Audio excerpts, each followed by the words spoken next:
بسم اللہ الرحمن الرحیم نحمدہ ونصلی علی رسولہ الکریم۔ رمضان المبارک اللہ سے مانگنے کا مہینہ ہے، لہذا اللہ پاک سے دعا مانگتے رہیں۔ جناب محمد الرسول اللہ صلی اللہ علیہ وسلم کی احادیث سے معلوم ہوتا ہے کہ رمضان المبارک کا مہینہ لینے اور مانگنے کا مہینہ ہے، مگر شرط یہ ہے کہ ہم پورے عزم اور یقین اور اعتماد کے ساتھ اللہ جل شانہ کے سامنے اپنی مانگ پیش کریں۔ تو یہ ہو نہیں سکتا کہ رمضان المبارک کے اس مہینہ میں اللہ تعالی ہماری مانگ کے پورا ہونے کا فیصلہ نہ فرمائیں، کہ رمضان المبارک کے اس مہینہ میں حق تعالی ہماری مانگ کے پورا ہونے کا فیصلہ نہ فرمائیں۔ ہاں، کبھی ایسا ہوتا ہے کہ بندہ کی مصلحت اس میں ہوتی ہے کہ اس کا ظہور دیر سے ہو، اس وجہ سے تاخیر ہو جائے، اور یہ اور بات ہے، ورنہ عرضی لے لی جاتی ہے۔ اس لیے حضرت تھانوی رحمۃ اللہ علیہ فرماتے ہیں کہ دنیا میں ایسا ہوتا ہے کہ جب آدمی افسران، حکمران اور سلاطین کے سامنے اپنی درخواست پیش کرتا ہے تو بہت دفعہ ایسا ہوتا ہے کہ اس کی درخواست کو رد کر دیا جاتا ہے، اور کبھی یہ ہوتا ہے کہ حاکم اعلیٰ اپنے تخت اور ٹیبل پر اس کی درخواست لے لیتے ہیں، پھر اگر مصلحت ہو تو وہ چیز اسے دے دی جاتی ہے، ورنہ یا اس کے بدلہ کوئی اور چیز دے دی جاتی ہے یا بلا ٹال دی جاتی ہے۔ رب العالمین کا معاملہ بھی ایسا ہی ہے، رب العالمین کا معاملہ بھی ایسا ہی ہے۔ اس لیے رمضان المبارک میں خاص طور پر ہمیں اللہ جل شانہ سے یہ امید رکھنی چاہیے کہ ہم اللہ تعالیٰ سے جو مانگیں گے حق تعالیٰ عطا فرمائیں گے۔ اس لیے سب سے پہلے اپنی ایمان کی حفاظت، ہدایت اور استقامت، حق تعالیٰ کی رضا، جہنم سے بچنا اور جنت میں داخلہ، ان بنیادی چیزوں کو ہم خدا سے مانگیں۔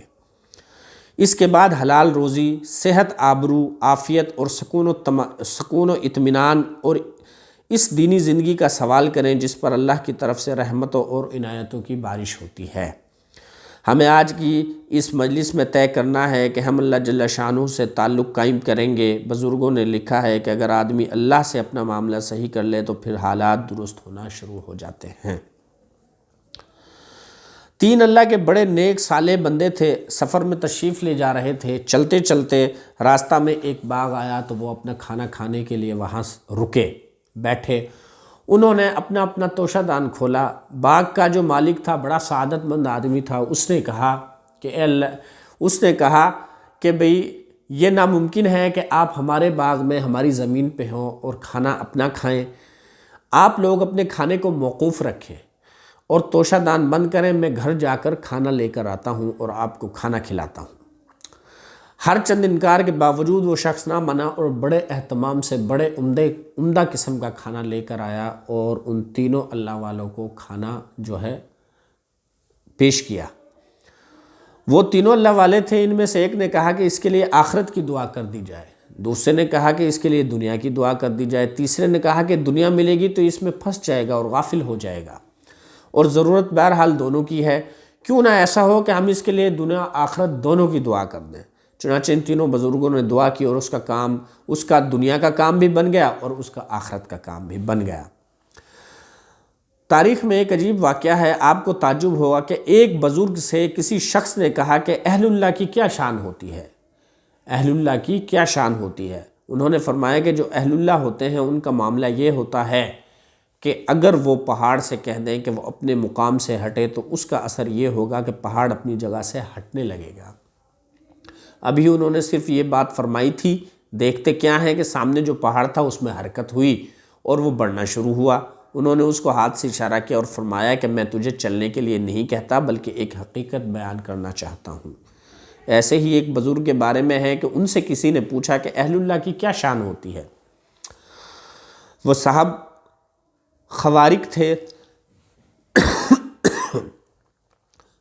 خوارق تھے، انہوں نے فرمایا کہ اگر وہ یہ چاہیں کہ گھر میں جتنی چیزیں ہوں وہ باہر آنا شروع ہو جائیں تو ان کے چاہنے پر یہ ہو سکتا ہے۔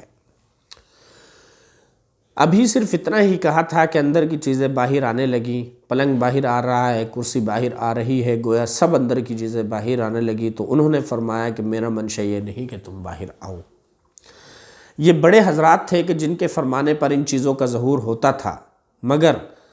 خدائے واحد کے دربار میں مانگنے کے لیے اور ہاتھ پھیلانے کے لیے بزرگی شرط نہیں ہے۔ اللہ کے دربار میں مانگنے کے لیے بزرگی شرط نہیں ہے، ساری انسانیت اور خصوصاً جناب محمد الرسول اللہ صلی اللہ علیہ وسلم کی امت کے لیے تو بس یہ ہے کہ وہ طے کر لیں کہ ہمیں گڑ گڑا کر اور اپنے اپنے قلب کو جھکا کر یقین کے ساتھ خدا سے مانگنا ہے اور کثرت سے مانگنا ہے، تو اللہ پاک وہ چیز ضرور عطا فرماتے ہیں۔ جب اللہ سے گڑ گڑا کر بار بار ایک چیز مانگی جائے تو اللہ پاک وہ چیز ضرور عطا فرما دیتے ہیں۔ ہم نے ایسے لوگ بھی دیکھے ہیں جو روزانہ کم از کم 8 گھنٹے دعا کا اہتمام کرتے تھے، بعض ایسے بھی ہیں جو 6 گھنٹے دعا کا اہتمام کرتے ہیں، اور ایسے لوگوں کا تذکرہ بھی سنا ہے جنہوں نے صرف ایک دعا کو 1 گھنٹہ تک مانگا۔ حضرت اقدس تھانوی رحمۃ اللہ علیہ فرماتے تھے، ہمارے یہاں ایک شخص بڑے بھولے بالے تھے، جب وہ دعا مانگتے تو ایک جملہ کو کم از کم 1 گھنٹہ تک کہتے تھے۔ اگر یہ کہنا ہوتا کہ اللہ کشادہ حلال روزی عطا فرما دے تو اس جملہ کو 1 گھنٹہ تک بولتے تھے۔ آپ اندازہ لگائیے کہ اللہ پر اس درجہ یقین کے ساتھ اور کثرت کے ساتھ جنازہ آیا فرمانے لگے، کثرت کے ساتھ مانگنے کا جو کچھ اثر ہوتا ہوگا وہ ظاہر ہے، اور بھولے ایسے تھے کہ ایک مرتبہ جمعہ کے دن ایک جنازہ آیا فرمانے لگے، جتنے حاضرین ہیں اللہ پاک سب کو یہ دن نصیب فرمائیں۔ ان کا منشا یہ تھا کہ جمعہ کے دن سب کی وفات ہو، لیکن وہ اس اندازے سے کہہ رہے تھے کہ گویا یہ چاہتے ہیں کہ جتنے ہیں سب کے سب رخصت ہو جائیں اور چلے جائیں، تو بھولے تھے، مگر یہ کہ اللہ سے ان کا ایک تعلق تھا، اور واقعی ہزاروں چلاکیاں اور ہزاروں ہوشیاریاں بھی اس بولے پن پہ قربان ہوں جس میں آدمی اللہ سے وابستہ ہو جائے۔ تو ضرورت ہے اس بات کی کہ ہم افطار سے پہلے تہجد کے وقت، اور اگر تہجد کی توفیق ہو جائے فجر کے بعد یا جس وقت بھی سہولت ہو، کچھ وقت نکال کر اپنے قلب کو خدا کی طرف متوجہ کر کے دن میں 2-4 دفعہ اللہ تعالیٰ سے جم کر مانگنے کی عادت ڈالیں، اور اپنے گھر میں بھی یہ نظام بنائیں، اپنے بیوی کو، بچوں کو، اپنے ملنے والوں کو، قرابت داروں کو، عزیزوں کو کہیں کہ ہم اللہ جل شانہ سے ویسا نہ مانگیں جیسے رسمی طور پر آدمی ہاتھ اٹھا لیتا ہے اور پھر ہاتھ پھیر لیتا ہے۔ آپ نے نہیں دیکھا کہ جب آدمی کسی مقام پر ٹیلی فون کرتا ہے تو اگر لائن بزی ہے اور شور ہو رہا ہے تو آدمی فون اٹھا کر رکھ دیتا ہے، اور اگر لائن کلیئر ہو، آواز صاف آ رہی ہو تو سامنے والا اس کی بات سنتا ہے۔ ہم لوگوں کا حال بھی ایسا ہی ہے کہ ہم جس وقت دعا کے لیے ہاتھ اٹھاتے ہیں تو کبھی بیوی بچے سامنے، کبھی دکان سامنے، کبھی پروگرام سامنے، کبھی کھانا پینا سامنے، دنیا کے ہزاروں کام سامنے آ جاتے ہیں۔ اللہ جل شانہ کا دھیان اور اس کی ذات عالی کی طرف توجہ نہیں ہو پاتی،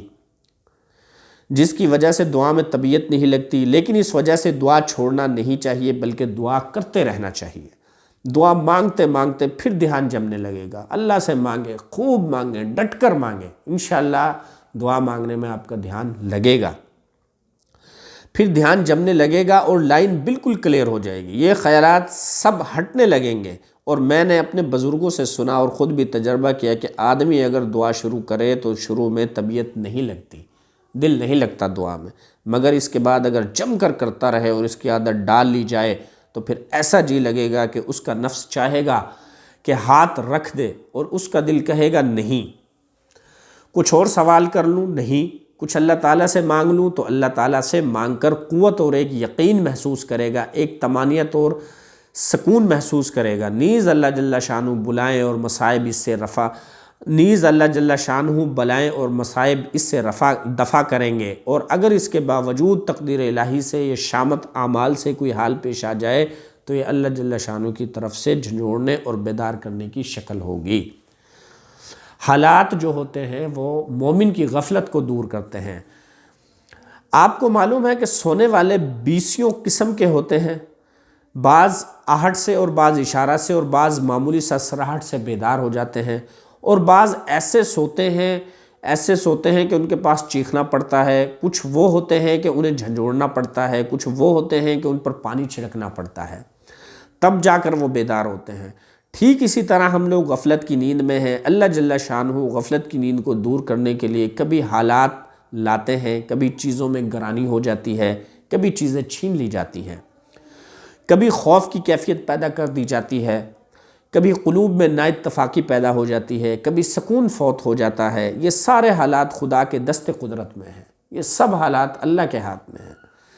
اگر ان کو راضی کر لیا تو جس طریقے سے وہ نعمتوں کو چھیننے پر قادر ہیں تو وہ اس طرح نعمتوں کو نوازنے پر بھی قادر ہیں، جس طرح وہ لینے پر قادر ہیں دینے پر بھی قادر ہیں۔ اس لیے اللہ جل شانہ سے پورے اعتماد اور پورے یقین کے ساتھ اگر ہم نے مانگنے کی عادت ڈال لی تو امید ہے حق تعالیٰ کی رحمتیں ہماری طرف متوجہ ہوں گی اور ہماری بگڑی ہوئی بنتی نظر آئے گی، ہماری جتنے بگڑے کام ہیں وہ بنتے نظر آئیں گے۔ اللہ تعالیٰ سے دعا ہے کہ اللہ تعالیٰ اس ماہ مبارک رمضان کی برکات سے ہمیں بہراور فرمائیں اور دارین کی سعادت نصیب فرمائیں اور اپنے سے مانگنے کی توفیق عطا فرمائیں۔ وآخر دعوانا ان الحمد للہ رب العالمین۔